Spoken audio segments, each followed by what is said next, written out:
That is just so terrible because I was like almost at the end of that battle. I could feel I had dealt with like 6 out of 8 or 9 of them, and now I have to go through it all over again. And I know that I've kind of gone. Oh, that's right. That's why I was trying to go back and talk about the Raiders in D&D because after my battle in the Thief City Vildros, they had healed me. Well, they said, one of them said that they were a medic. Okay, I'm just going to end up dying again. That's fine. Just rip me to shreds. Yep, that's it. Great. Why do I even try? Oh no. But yeah,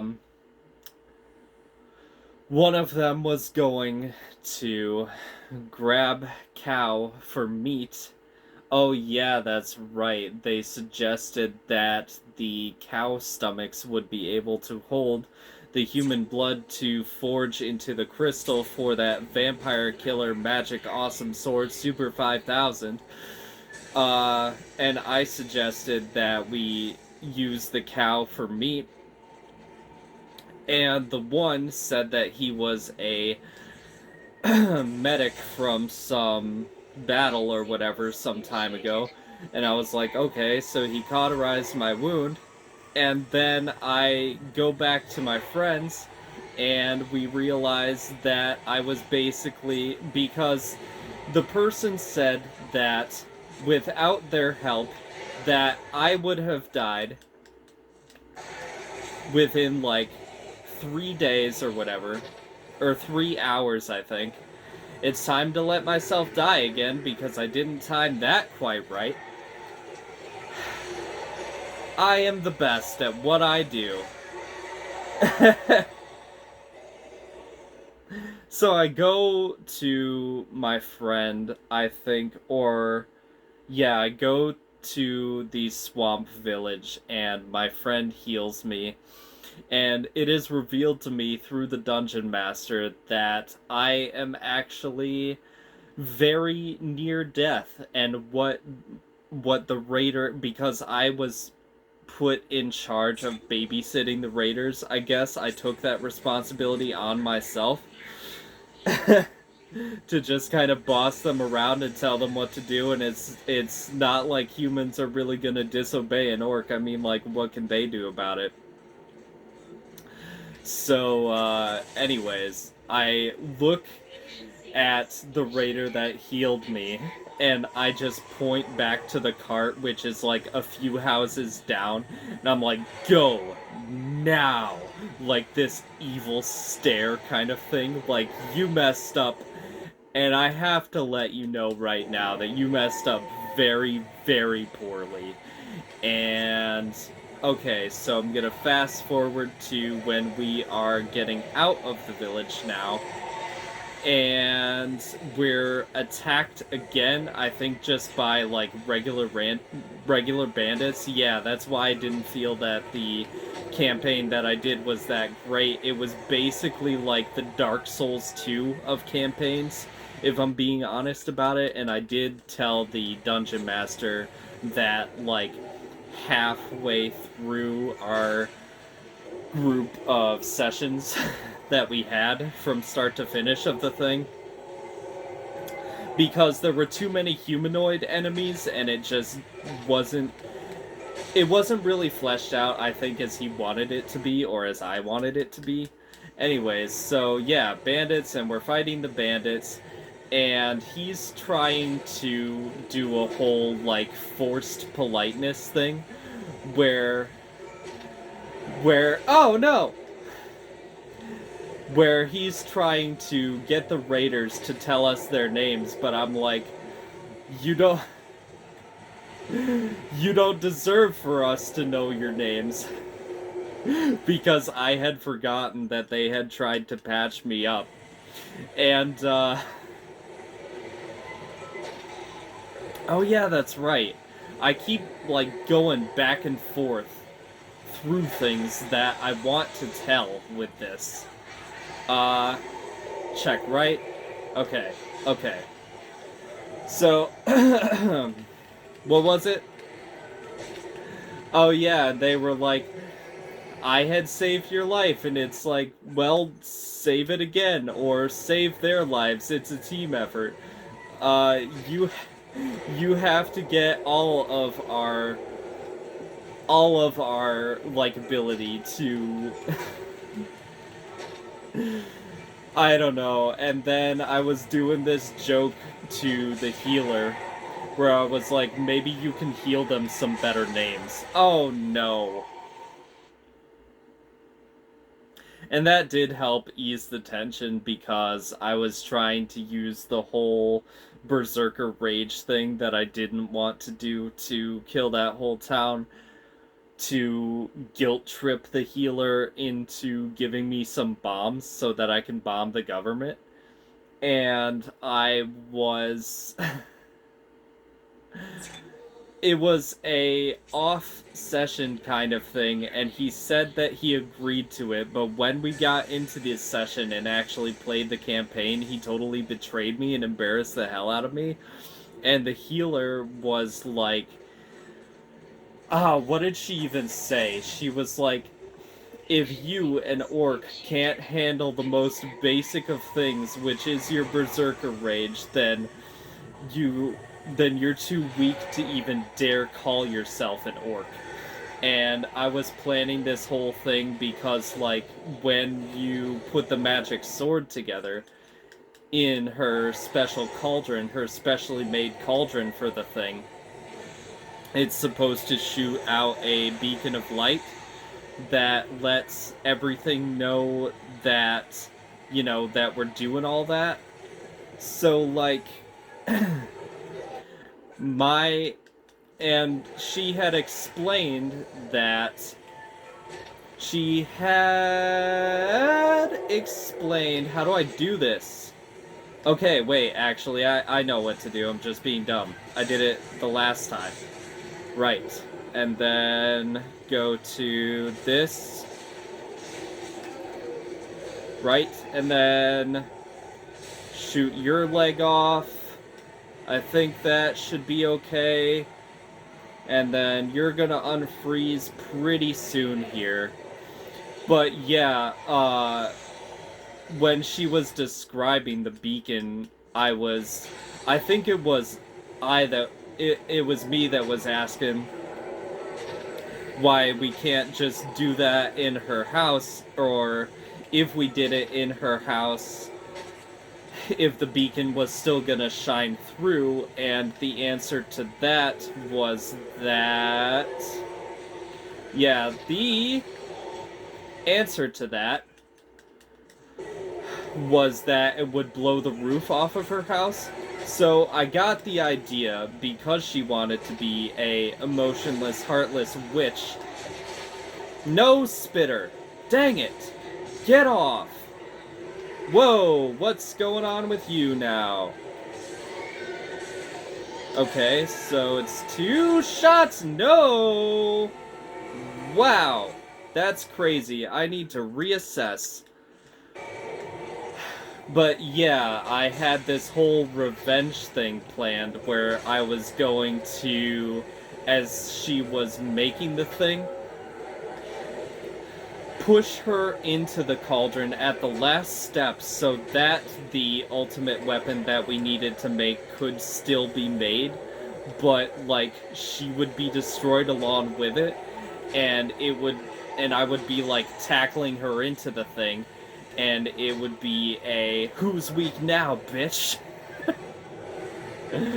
But that whole bandit thing, and then the raiders and having to deal with their names and everything, eased the tension with that, and it's like, whatever, I won't kill the healer because...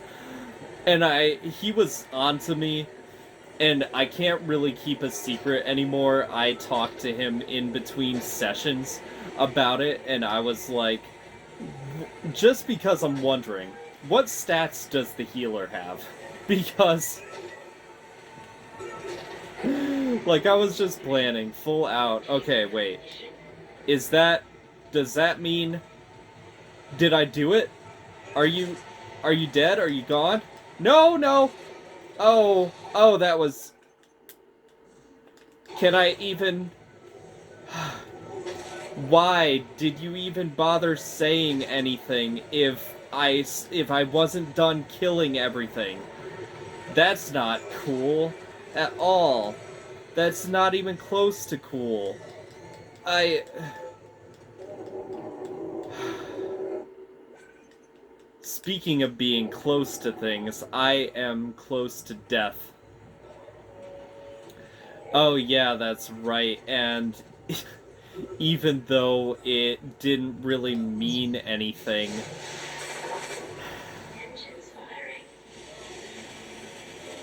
yeah, even though it didn't really mean anything, the Dragonborn got a dragon, and the Owlin got a magical cross whip kind of weapon that the Dungeon Master was ripping specifically from Castlevania.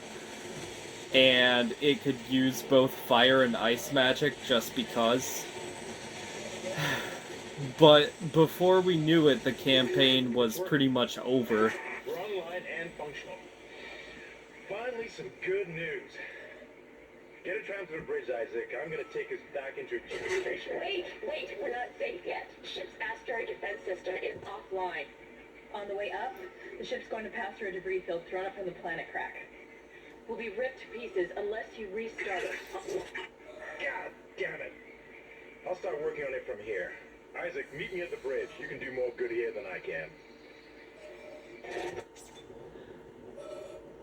I know that I was stumbling through that, well, stumbling through the timeline of my D&D campaign. That was basically, like, the whole thing. I could probably talk about the one-off where I don't even know if it's a character that you can play, so, like, don't complain to me if it isn't. But I have kind of always had a thing for kobolds, so I wanted to be this, like, this hot female kobold named Arid. And I don't remember, like, I'm the one that's the best with names. The other guys either just used their names or they were like, what is the Roman or Greek name for knight? And I'll just use that for my Owlin, and that'll be just the best. But I was Urzgog the orc and Arid the kobold, and I think the guy that was playing the Owlin did that practice run with me as a tiefling, and I think we were both rogues, or I don't know what was going on. I know that I was a rogue. And there was a... What was it? There was a alcoholic husband that the wife was scheming with us to kill, and we had, I think I had my friend, like, lift up his shirt to distract the husband, and then I stabbed the guy in the back of the head. And then we go to the main city. It was still going to be the same environment as... No! Whoa! Why are you in the safe place? You're not supposed to... You know what? Actually kill me, because I just saved and I don't want my health to be down. That's so bad. But the, like, main part of it was the... Yeah. There was a mud wrestling thing in the city. There was a championship, and I had beaten everybody that I possibly could, and the champion was supposed to be this, like, Big Bertha kind of character, and I think I cracked her windpipe or something. And there was a guy that was hitting on me before the championship that I just kind of shooed away. Oh, that's why this was new, because this was locked before. Alright. But yeah, there was a guy that was trying to hit on me that I said that I would do things with, and I shooed them away upstairs, and then I did that whole, like, championship thing, and I won the money off of that, and there he was like, as I was like super drunk and trying to sleep it off, I was 1 in the morning. The guy was knocking on my door, and I just chose not to answer, but I held my knife out. And then one of the other tavern slash inn, like hotel patrons or whatever, they had beaten the guy. They had beaten the guy with a club. And, okay, where do you pop out from? I think it's there? Yeah. Good. Now I'm on to you. And I had just kind of, like, stepped over him. Well, no, I had opened my door, and the guy saw me, and, like, kobolds are supposed to be, like, lizard-ish, dragon, humanoid kind of looking creatures. Like, they don't look bad because they're humanoid, but they're supposed to be dragon skin kind of creatures. Oh, it is. Whoa! Okay, good. Nothing's wrong. Alright. And so the guy with the club runs because he thinks I'm gonna do something to him, and he runs without paying his hotel tab or whatever. I go downstairs to the tavern owner and I ask for some water. And in the basement there is a well, not exactly like the Fountain of Youth, but it's supposed to be healing water. So I drink from that, and it helps me rehydrate properly and everything, and he's like, is everything alright? And I say, yeah. And then as he's going back up the stairs, I tell him about everything that's going on. And and he runs upstairs, and he sees the one guy on the floor in front of my door, and he's like, Jesus Christ! And I just scream upstairs, where? And then I hear that he's running out to get the guards. I had... what is it now? Yeah, because that's when my friend woke up and stepped over the dead guy and came down to me as I had brought a bucket of water upstairs. And I had offered them some, and we had raided the kitchen, and we had taken their money, and somehow we ended up joining the guards.